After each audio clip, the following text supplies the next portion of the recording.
I'm going to tell you something that every successful person has to do, including you. Believe it or not, every successful person in this world has jumped. I'm going to tell you what I mean by that.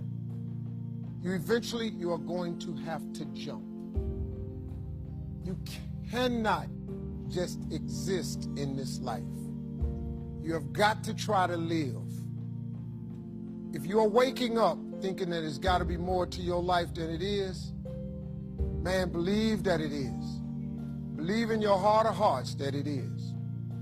But to get to that life, you're going to have to jump. Now, I'll tell you why I call it jumping. See, God, when he created all of us, he gave every last one of us a gift at birth. He never created a soul without endowing them with a gift. You just got to quit looking at gifts as running, jumping, singing, dancing. It's more than that. It's if you know how to network, if you can connect dots, if you draw, if you teach. Some of y'all fry chicken better than anybody else, bake pie. Some of you cut hair, color hair. Some people do grass. I got a partner, man. Never wanted to go out with us because we stayed out too late. Come on, man, go out with me. Now I got to get up early, Mom, cutting Miss Johnson's grass. We kept laughing at this dude, cutting grass. How much they pay you? He got a landscaping company in Cleveland worth $4 million.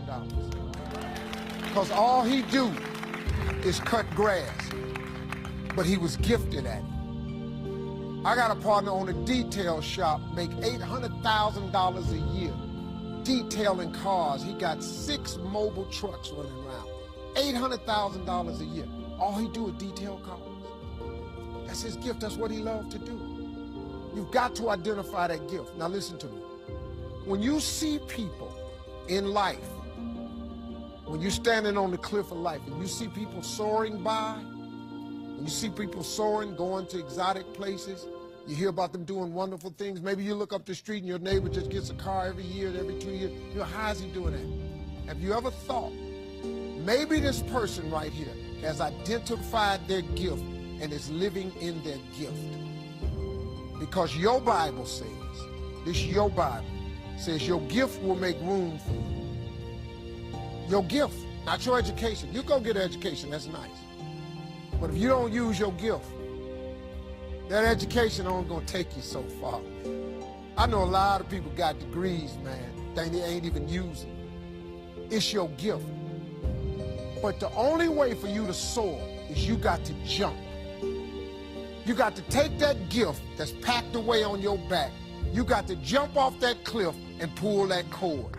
That gift opens up and provides the soar. If you don't ever use it, you're going to just go to work. And if you're getting up going to work on a job every day that you hate going to, that ain't living, man. You just existed. At one point in time, you ought to see what living's like. But the only way to see what living like, you got to jump. And here's the problem. I'm going to just be real with you. When you first jump, let me tell you something. Your parachute will not open right away.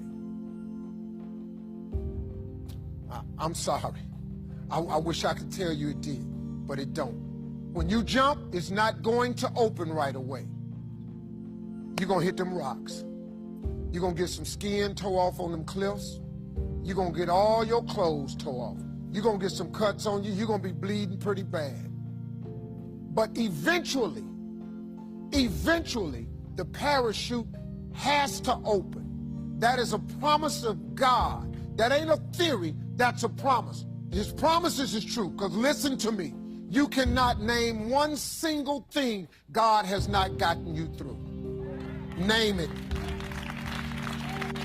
And if he ain't got you through it, he currently pulling you through it right now. And the living proof of it is you sitting in here.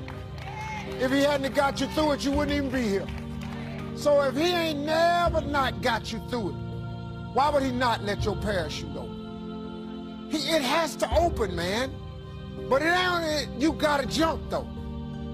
Now, here's another thing. You can play it safe and deal without the cuts and the tears. And you can stand on that cliff of life forever safe. But if you don't jump, I got another promise I can make you. Your parachute will never open. You'll never know. You'll never know what God really has for you. See, your God has a wonderful life for you. Once again, I'm going to refer to your Bible. Now, you go down there, you memorize these scriptures, you don't apply them to yourself. Your Bible says that he comes to give you life and give you life more abundantly. If I were you, I would jump. Because that's the only way to get to that abundant life. You got to jump, man. You got to take a chance. Now, when I get through talking, there are those of you who discuss this in the car. Well, I got bills, and I got bills. Whether you stay on the cliff or you jump, you're going to have bills. Well, if I quit my job, I'm going to ruin my credit. If you got a job, you live in check to check. Even if you got A1 credit, you can't buy nothing else no damn way. At one point in time, man, do yourself a favor. Go see what God really do. God hold you up, man. He ain't gonna let you fall. He ain't bring you this far to let you fall. Do yourself a favor, man. Before you leave this world, before you die, jump.